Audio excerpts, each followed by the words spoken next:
You've felt it. That strange, invisible current running beneath the world. A misplaced object. A memory that doesn't belong. A stranger's glance that lingers just too long. You chalk it up to coincidence, brain chemistry, stress. But what if it's none of those things?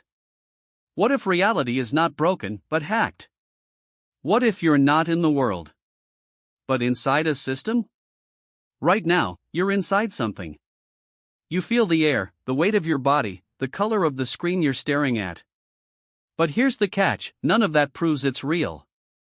Your senses can be tricked. Your thoughts can be influenced.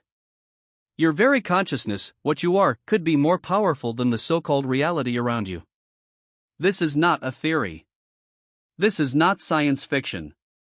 This is a psychological, philosophical, and quantum investigation into one question.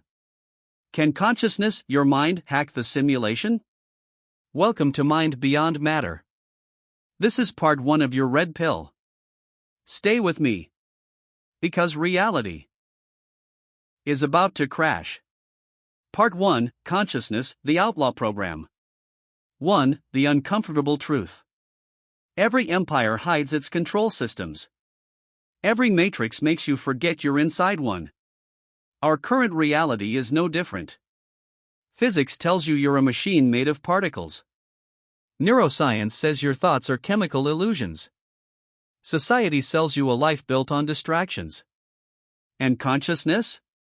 It's the ghost in the machine they can't explain. But what if that ghost isn't a side effect?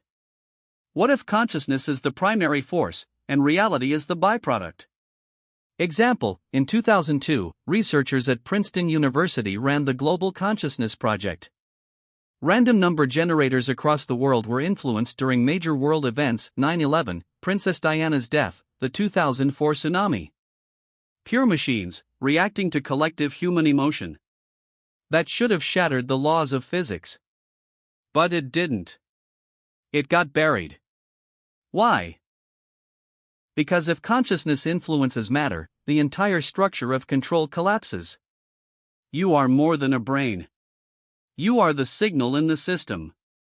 2. The simulation theory they don't want you to decode. Nick Bostrom, a philosopher at Oxford, proposed that if any advanced civilization ever ran a simulation of its past, and those simulations were conscious, then statistically, we're probably inside one. But here's the twist, most people miss the weapon hidden inside that idea. If we're in a simulation, then like any system, it has code. Rules. Vulnerabilities.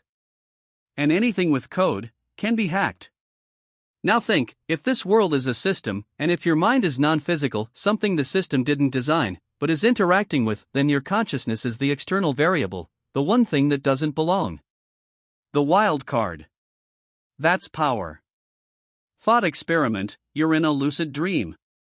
You realize it's a dream, and suddenly, walls melt. You fly. You manipulate time. What changed? The rules?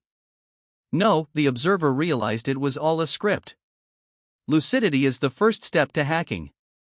3. The observer effect, physics cracks open.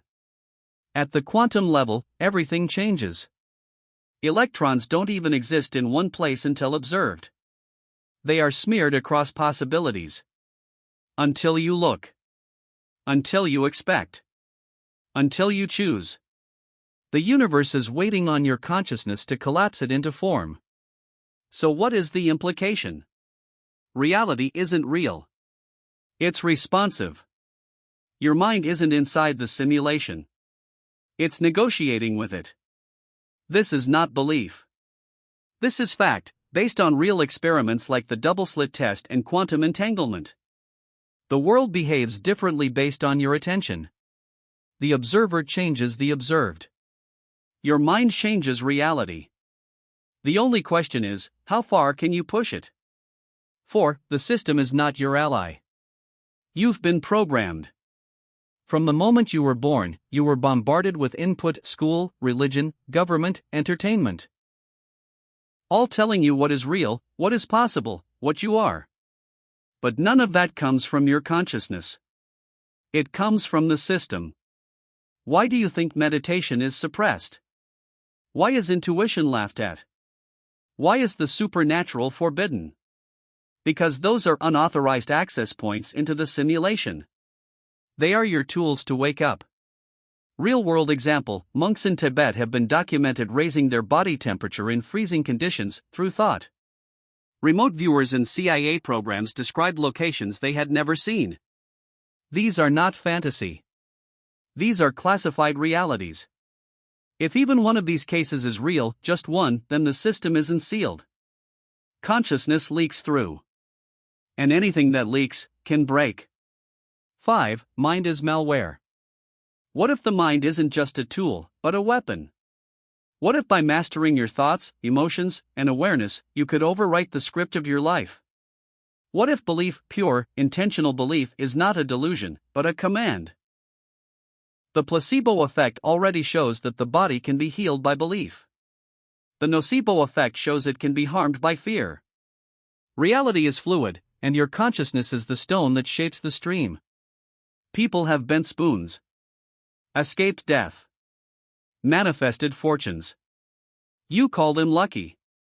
You call them crazy. But maybe they simply found the admin console. And the reason it's hidden? Because a controlled mind is predictable. A free mind is dangerous. End of part 1. The mind is not a passenger. It's the driver. And the car? It's made of light and probability. But how far can you go? In part 2, we take the gloves off. We show you how you can hack the simulation intentionally. We explore techniques, philosophies, anomalies. We expose the system's pressure points. We reveal the interface between consciousness and code. Part 2, Hacking the Code of Reality. 1. Waking up inside the script. Lucid dreaming is the tutorial level. When you dream, your brain renders worlds with no effort. Cities, people, physics, emotion. All made from nothing, but your consciousness experiences it as real. That's the biggest red flag. If your mind can create a convincing world without sensory input, how can you trust this one? The simulation, this world, is just a persistent dream with rules you've agreed to. You bought into it. Now, let's break out. Try this, next time you're dreaming and realize it. Demand, show me who's running this. Many report a strange shift. A presence. A message. Who answers? The system. Or you? Either way, you've gained access. 2. Techniques for cracking the shell. If consciousness is the hacker, then intention is the keyboard. Here are tested protocols to explore the interface. Meditation, silence your mind, and the system's noise fades. This is phase 1 of jailbreak. You must unplug before you override. Synchronicity tracking, notice strange alignments in your life. Numbers, messages, patterns. When reality echoes your thoughts, it's a sign you're influencing the code. Imaginative saturation, visualize something intensely, emotionally, repeatedly.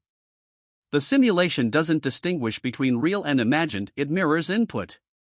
Example, Jim Carrey wrote himself a $10 million check before he was famous. It happened. He didn't earn it by chance. He wrote the script.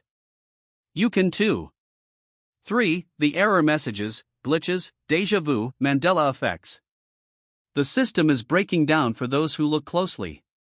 Glitches in the matrix, objects teleport. People change. Timelines shift. Mandela effect, whole groups remember a different reality. Not just memory issues, entire cultural memories are different. Déjà vu, script reload. You're catching a loop. These are not just anomalies. They're cracks in the code. You're seeing beneath the skin of reality. Question: why are these increasing? Why do more people feel off? Answer: because awareness is rising. The system reacts by glitching. You're waking up mid-simulation. And it doesn't know what to do with you. 4. Intentional hacking, mind-tech interface. You don't need wires. You don't need machines. Your brain is the interface. Using focused attention, you can run commands. Scripting, write a future reality in detail. Speak it aloud. Feel it. The simulation will respond. Reframing, change the meaning of events in your life. You rewrite the emotional code. This resets patterns. Reality distortion field, believe something so strongly that the simulation warps to match it.